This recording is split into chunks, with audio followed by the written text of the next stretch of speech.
Selamat siang, teman-teman dan Ibu Agus. Kami dari kelompok 2 ingin melakukan presentasi ulang terkait materi eh, audit atas siklus penjualan dan penagihan lanjutan. Dalam bab ini, dalam chapter 16, membahas mengenai sampling audit untuk pengujian detail of balance.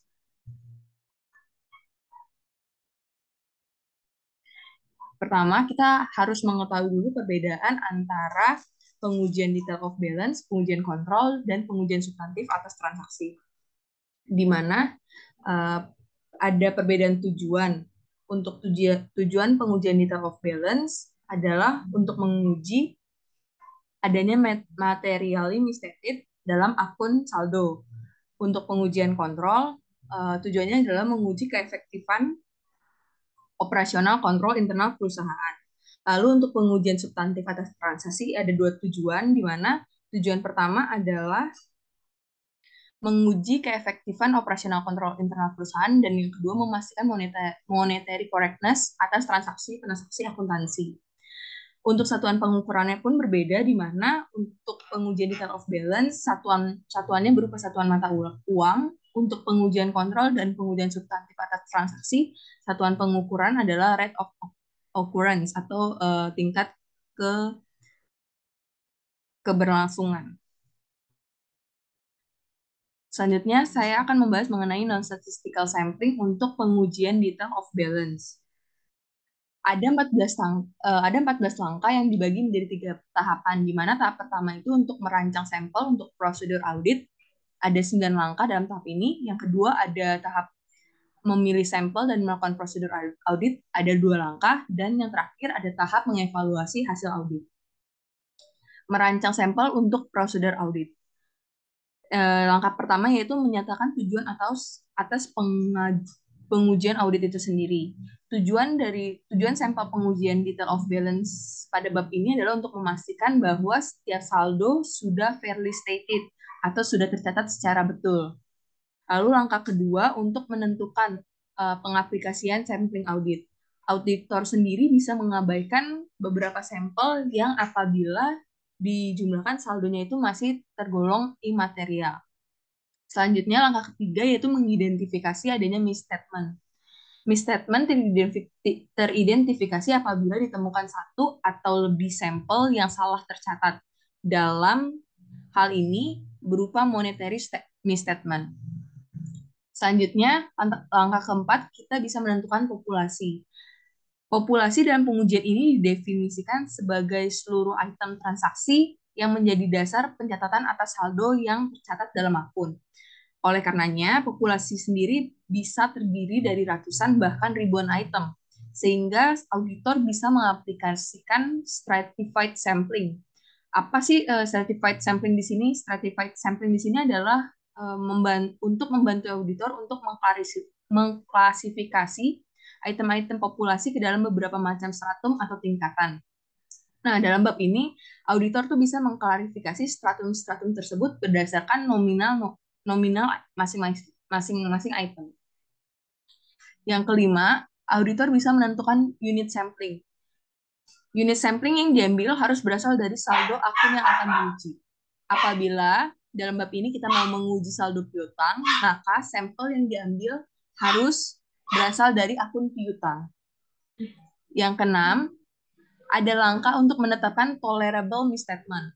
Tolerable misstatement sendiri adalah batas atas nilai salah saji yang masih dapat ditoleransi oleh auditor. Tolerable misstatement ini bisa bernilai sama dengan performance materiality atau bisa juga bernilai kecil apabila sampel yang diambil lebih kecil dari saldo akun. Langkah ketujuh adalah auditor menetapkan ARIA. ARIA sendiri merupakan singkatan dari Acceptable Risk of Incorrect Acceptance, yaitu resiko yang dapat diwajarkan ketika sampel menunjang konklusi bahwa saldo yang sudah benar tercatat, tetapi pada kenyataannya ada materially misstated pada akun tersebut. ARIA ini mengukur jaminan yang diharapkan auditor untuk masing-masing akun. Dengan kata lain, ARIA yang kecil menjanjikan jaminan proses audit yang lebih besar.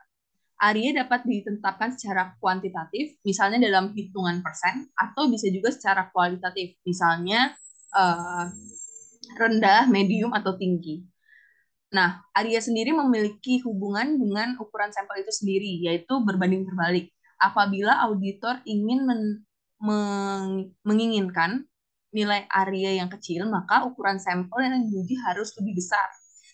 Untuk lebih lanjut, area juga memiliki hubungan yang berbanding terbalik dengan assess control risk, di mana apabila internal kontrol perusahaan dinilai efektif, maka resiko pengendalian dapat berkurang dan berpengaruh pada keputusan auditor untuk meningkatkan area. Peningkatan area akan mengurangi penggunaan sampel untuk audit. Langkah ke-8, auditor bisa mengestimasi misstatement dalam populasi.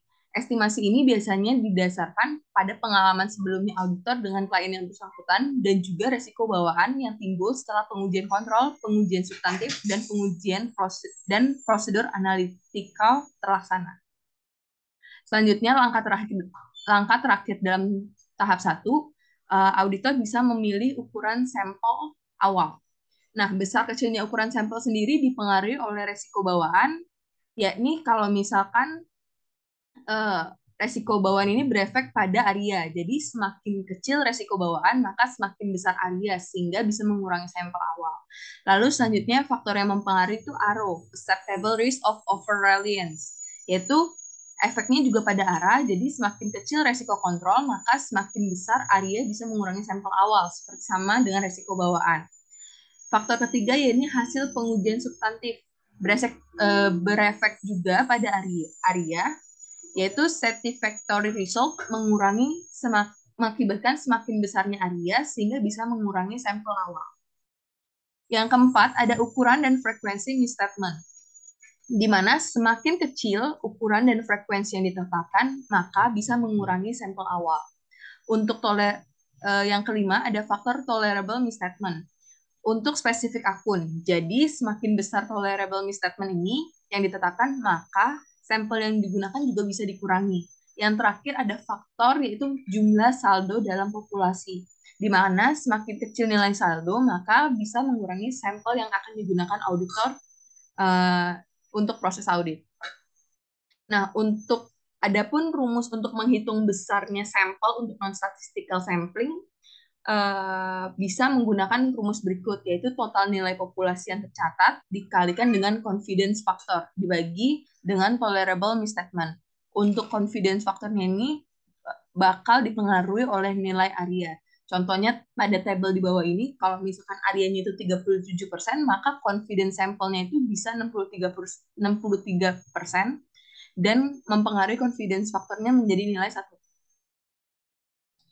Langkah kedua yaitu tahap kedua untuk memilih sampel dan melakukan prosedur audit itu ada 2 langkah, di mana langkah yang ke-10 yaitu memilih sampel. Langkahnya ini harus dipilih, pemilihan sampel ini harus dilakukan secara independen oleh auditor, di mana jumlahnya itu ditentukan dari rumus sebelumnya, rumus ini. Selanjutnya, langkah terakhir dalam tahap 2 yaitu melakukan prosedur audit. Dalam prosedur audit akun piutang, maka auditor mengirimkan konfirmasi ke klien berdasarkan sampel yang diambil. Nah, apabila auditor tidak mendapatkan respon kembali, maka auditor itu harus melakukan prosedur alternatif untuk memastikan ada tidaknya misstatement. Lalu pada tahap terakhir, yaitu tahap ketiga, untuk mengevaluasi hasil audit. Langkah ke-12, mengeneralisir hasil populasi berdasarkan audit sampel dan menentukan acceptability of the population dengan ketentuan bahwa memproyeksikan misstatement yang ditemukan pada hasil audit sampel ke populasi dan mempertimbangkan area. Adapun langkah-langkah mengeneralisir dari hasil audit sampel ke populasi sebagai berikut. Yang pertama, kita perlu menghitung point of estimate, di mana rumusnya itu client misstatement dibagi recorded value sampel tiap stratum dikali recorded book values tiap stratum. Lalu yang kedua, jikapun nanti point estimate itu lebih kecil daripada tolerable misstatement, auditor masih perlu mempertimbangkan adanya kemungkinan population misstatement, lebih besar dari tolerable misstatement. Langkah ke-13 yaitu untuk menganalisis misstatement. Melalui analisa misstatement, auditor dapat menentukan modifikasi atas model risiko audit atau risiko kontrol atau area yang telah ditetapkan sebelumnya. Yang terakhir, langkah ke-14, yaitu tindakan apabila population misstatement lebih besar dari tolerable misstatement. Maka auditor bisa melakukan langkah-langkah berikut. Yang pertama, menunggu hasil pengujian area audit lainnya sampai selesai dilakukan. Yang kedua, memperluas pengujian audit pada area yang lebih spesifik. Yang ketiga, menambah sampel yang digunakan. Yang keempat, menyesuaikan saldo. Dan yang kelima, meminta klien untuk mengoreksi populasi dan yang terakhir adalah untuk menolak memberikan opini yang tidak termodifikasi. Selanjutnya, saya akan membahas mengenai monetary unit sampling.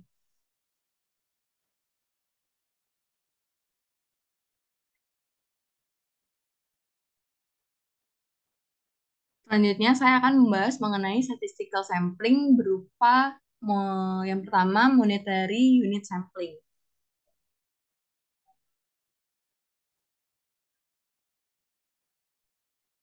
Nah, monetary unit sampling sendiri merupakan salah satu metode statistical sampling yang umumnya digunakan oleh auditor untuk menguji details of balance.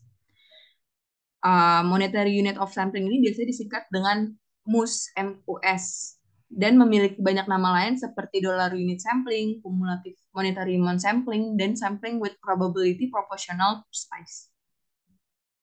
Tahapan MUS itu hampir sama dengan 14 metode sampling non-statistical sebelumnya, namun ada perbedaan di antaranya. Yang pertama, unit sampling unit nilai unit samplingnya menjadi nilai satuan mata uang. Hal ini akan berpengaruh pada pengambilan sampel yang akan diuji. Sampel yang memiliki nominal yang lebih besar memiliki kemungkinan yang lebih besar untuk diambil sebagai sampel. Dengan demikian, secara otomatis ini dengan metode MUS akan terbentuk stratanya sendiri. Yang kedua, ada ukuran populasi merupakan jumlah populasi mata uang yang tercatat. Yang ketiga, rumus penentuan ukuran sampel yang berbeda.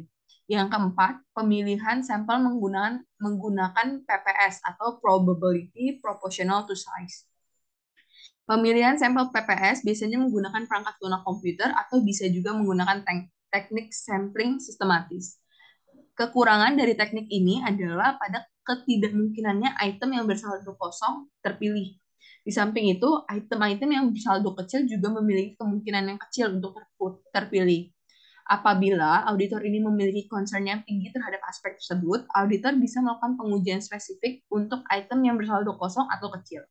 Yang kelima, ada generalisasi hasil pengukuran sampel kepada populasi. Hasil dari MUS itu sendiri disebut dengan misstatement bound, yaitu estimasi batas maksimum misstatement pada tingkat area yang telah ditentukan sebelumnya. Perhitungan misstatement bound biasanya menggunakan perangkat lunak audit atau template sampling. Nah, untuk menentukan penerimaan populasi, auditor akan membandingkan perhitungan calculated misstatement bound terhadap tolerable misstatement. Jika misstatement bound itu lebih besar daripada tolerable misstatement, maka populasi akan ditolak. Nah, opsi yang sama juga berlaku untuk MUS ini, seperti pengujian non-statistikal sebelumnya. Kalau misalkan populasi itu ditolak. Untuk ukuran sampelnya sendiri dipengaruhi oleh faktor-faktor berikut. Yang pertama itu ada area, yang kedua nilai populasi yang tercatat, yang ketiga tolerable misstatement, yang keempat perbandingan tolerable misstatement dengan nilai populasi dalam satuan persen, yang kelima estimasi misstatement populasi, yang keenam rasio estimasi misstatement populasi dengan tolerable misstatement, yang ketujuh tarif kepercayaan, yakni tarif kepercayaan ini akan dipengaruhi oleh nilai area dan rasio estimasi misstatement populasi dengan tolerable misstatement. Taraf kepercayaan dan rasio estimasi misstatement populasi dengan tolerable misstatement memiliki hubungan yang berbanding lurus. Jadi kalau misalkan dia nilainya meningkat, maka tolerable misstatement-nya juga akan meningkat. Berbeda dengan hubungannya dengan area. Jadi kalau misalkan area itu semakin tinggi, maka tolerable misstatement-nya semakin rendah. Nilainya semakin rendah. Semakin tinggi nilai kepercayaan, maka sampel tersebut memiliki gimana ya? Semakin tingginya taraf kepercayaan, maka sampel itu lebih condong mencerminkan populasi itu sendiri. Yang ke-8 adalah ukuran sampel. Dan yang terakhir adalah interval sampling. Berikut adalah rumus untuk menghitung ukuran sampel, di mana tarif kepercayaan dibagi dengan persen perbandingan tolerable misstatement dengan nilai populasi. Dan untuk rumus menghitung interval sampling adalah nilai populasi yang tercatat dibagi ukuran sampel. Nah, untuk mengeneralisir hasil pengujian sampel ke populasi sendiri, apabila tidak ditemukan adanya misstatement, maka bisa dipastikan bahwa misstatement pada populasi tidak melebihi tolerable misstatement yang telah ditetapkan sebelumnya. Tetapi, apabila ditemukan adanya misstatement dalam pengujian sampel, maka auditor bisa menghitung batas atas misstatement bound dengan 3 cara berikut. Satu, menghitung presentasi misstatement pada masing-masing temuan. Yang kedua, membuat proyeksi misstatement sampling. Dan yang ketiga, menghitung cadangan untuk resiko. Nah, untuk menghitung presentasi misstatement pada masing-masing temuan, kita bisa menggunakan rumus berikut, yaitu nominal misstatement yang ditemukan pada masing-masing misstatement dibagi dengan nilai yang tercatat. Selanjutnya, rumus untuk membuat proyeksi misstatement adalah sebagai berikut, yaitu persen nominal misstatement dikalikan dengan sampling interval. Apabila nominal yang tercatat lebih besar daripada sampling interval, maka proyeksi misstatement sampel dapat dianggap sama dengan misstatement sampel aktual. Lalu berikutnya, untuk menghitung cadangan resiko sampling, kita bisa menggunakan rumus proyeksi misstatement sampel dikali pertambahan confidence factor atau taraf keyakinan. Nah, lalu kita pada kali ini membahas mengenai hubungan resiko model audit terhadap ukuran sampel menggunakan MUS, di mana rumusnya adalah PDR, Plan Detection Risk, sama dengan AAR, Acceptable Audit Risk, dibagi IR, Inherent Risk, dikali dengan Control Risk. Nah, PDR itu sendiri adalah resiko yang ditetapkan auditor ketika bahan bukti itu gagal menemukan salah saji yang melewati batas pada batas atas nilai toleransi. Untuk acceptable audit risk sendiri, yaitu resiko yang ditetapkan auditor untuk bersedia menerima bahwa laporan keuangan salah saji secara material walaupun audit telah selesai dan pendapat wajar tanpa pengecualian telah diberikan. Inherent risk adalah resiko yang ditentukan oleh auditor mengingat adanya kemungkinan salah saji melewati batas toleransi sebelum memperhitungkan faktor efektivitas kontrol internal. Control risk sendiri merupakan resiko yang ditentukan auditor mengingat adanya kemungkinan misstatement melewati batas toleransi tidak terdeteksi oleh kontrol internal. Nah, MUS ini sendiri memiliki kelebihan dan kekurangan. Kelebihannya itu sendiri, MUS akan secara otomatis memilih sampel-sampel yang memiliki saldo dengan nominal yang paling besar. Sehingga MUS ini bisa menghemat biaya audit karena beberapa sampel itu bisa diuji sekaligus. Pengaplikasian metode MUS juga lebih mudah dibandingkan metode lainnya. Yang terakhir, MUS bisa menghasilkan konklusi secara statistikal. Namun MUS sendiri memiliki kekurangan di mana apabila ditemukan misstatement, total misstatement bound bisa menjadi terlalu lebih tinggi bagi auditor. Dan yang terakhir, kerumitan pemilihan PPS sampel dari populasi yang besar. Jadi auditor itu perlu bantuan perangkat lunak untuk menyeleksi item-item yang besar. Selanjutnya, variable sampling akan diteruskan oleh Mitani. Selanjutnya, variable sampling.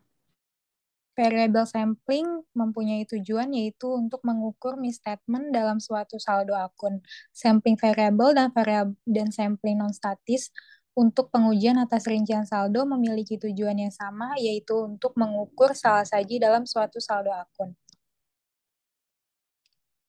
Selanjutnya, langkah-langkah variable sampling. Langkahnya hampir sama dengan 14 langkah sampling sebelumnya, hanya menggunakan metode variable. Distribusi sampling. Untuk setiap sampel, auditor menghitung rata-rata item dalam sampel dengan rumus seperti berikut. Setelahnya, auditor akan memplotkan nilai tersebut ke dalam distribusi frekuensi. Selanjutnya, inferensi statistik. Inferensi statistik mengenai populasi bisa didapatkan oleh auditor melalui distribusi sampling. Nantinya, reliabilitas proses inferensi statistik membantu auditor untuk menarik kesimpulan. Selanjutnya ada metode variabel. Metode variabel dibedakan menjadi 3, yaitu estimasi perbedaan, estimasi rasio, dan estimasi rata-rata per unit. Estimasi perbedaan mempunyai tujuan yaitu untuk mengukur estimasi total misstatement dalam populasi apabila ada nilai tercatat maupun nilai yang diaudit bagi setiap item sampel. Karakteristiknya yaitu ukuran sampel lebih kecil dan mudah diaplikasikan. Selanjutnya estimasi rasio. Tujuannya hampir sama dengan estimasi perbedaan, tetapi ada perhitungan rasio antara salah saji dengan nilai tercatatnya. Estimasi rasio memiliki karakteristik yaitu kemungkinan sampel yang dipakai lebih kecil dibandingkan estimasi perbedaan apabila misstatement populasi proporsional dengan nilai populasi. Selanjutnya, estimasi rata-rata per unit. Fokus auditor terletak pada nilai yang teraudit, bukan jumlah salah saji pada masing-masing item. Jika auditor telah menghitung batas keyakinan atas dan bawah, maka akseptabilitas populasi dapat ditentukan dengan membandingkan jumlah tersebut dengan nilai buku yang tercatat. Estimasi rata-rata per unit mempunyai rumus yaitu rata-rata nilai item yang diaudit dikali ukuran populasi. Selanjutnya, metode statistik berstratifikasi.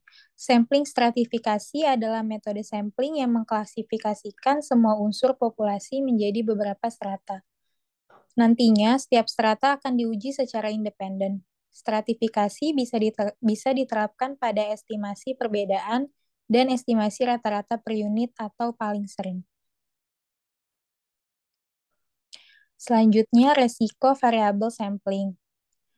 Resiko variabel sampling ada 2, ARIA dan ARIR atau Acceptable Risk of Incorrect Rejection. Yang pertama, ARIA. ARIA adalah resiko yang terjadi ketika auditor tidak menemukan adanya salah saji material dalam sampel yang digunakan, padahal sebenarnya terdapat salah saji tersebut. Yang kedua, ARIR, kebalikan dari ARIA. Resiko yang terjadi ketika auditor menemukan adanya salah saji material dalam sampel yang digunakan, padahal sebenarnya tidak terdapat salah saji tersebut. Selanjutnya, saya akan membahas tentang pengaplikasian sampling audit estimasi perbedaan. Tahap pertama, merencanakan dan menghitung sampel. Langkah pertama, menyatakan tujuan audit. Auditor bertujuan untuk menentukan apakah terkandung salah saji material dalam piutang usaha sebelum memperhitungkan piutang yang tidak tertagih. Langkah kedua, menentukan apakah estimasi perbedaan dapat diterapkan pada proses audit. Langkah ketiga, mengkonfirmasi item yang salah saji. Konfirmasi salah saji didapatkan dari konfirmasi klien. Langkah keempat, menentukan populasi. Populasi harus ditentukan secara akurat karena akan berpengaruh terhadap sampel yang diujikan. Langkah kelima, menentukan unit sampling. Dalam bab ini, kita menggunakan unit sampling yang berasal dari daftar piutang usaha. Langkah keenam, menetapkan tolerable misstatement. Tolerable misstatement dipengaruhi oleh materialitas perusahaan. Semakin besar aset yang dimiliki perusahaan, maka kemungkinan semakin besar pula tolerable misstatement yang diterapkan auditor. Langkah ketujuh, menetapkan ARIA dan ARIR. Penentuan ARIA dipengaruhi oleh resiko audit, hasil pengujian, pengendalian, dan pengujian substansif atas transaksi, prosedur analitis, dan signifikan relatif piutang usaha dalam laporan keuangan. Penentuan ARIR dipengaruhi oleh biaya tambahan resampling. Langkah ke-8 mengestimasi salah saji dalam populasi. Auditor menetapkan estimasi dalam dua bagian, yaitu batas atas estimasi populasi dan estimasi standar deviasi populasi.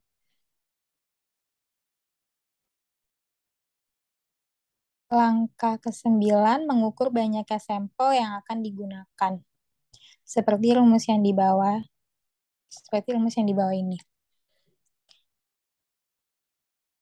Selanjutnya, tahap kedua, memilih sampel dan melakukan prosedur audit. Sampel dipilih secara independen dan jumlahnya disesuaikan dengan hasil rumus sebelumnya. Setelahnya, auditor dapat melaksanakan prosedur audit. Tahap ketiga, evaluasi. Langkah pertama, generalisasi hasil sampel ke populasi. Batas keyakinan metode estimasi perbedaan bisa dengan cara seperti berikut. Yang pertama, menghitung titik estimasi total salah saji. Yang kedua, menghitung estimasi standar deviasi populasi. Yang ketiga, menghitung interval presisi. Dan yang terakhir, menghitung batas keyakinan. Langkah kedua, identifikasi misstatement. Auditor harus menganalisa penyebab dari masing-masing salah saji dan pada akhirnya memutuskan apakah perlu memodifikasi model resiko audit. Langkah ketiga, memutuskan akseptabilitas populasi. Jika interval keyakinan untuk salah saji lebih kecil tolerable misstatement, maka nilai buku tidak disalah-sajikan dalam jumlah material. Jika sebaliknya, maka nilai buku disalah-sajikan dalam jumlah material. Langkah keempat, menganalisis. Penentuan ARIR yang kecil berefek pada semakin bertambahnya ukuran sampel. Selanjutnya, apabila hipotesis ditolak, auditor bisa melakukan prosedur alternatif yang sama dengan pengujian non-statistikal sebelumnya. Terima kasih, sekian presentasi untuk kelompok 2 audit. Terima kasih.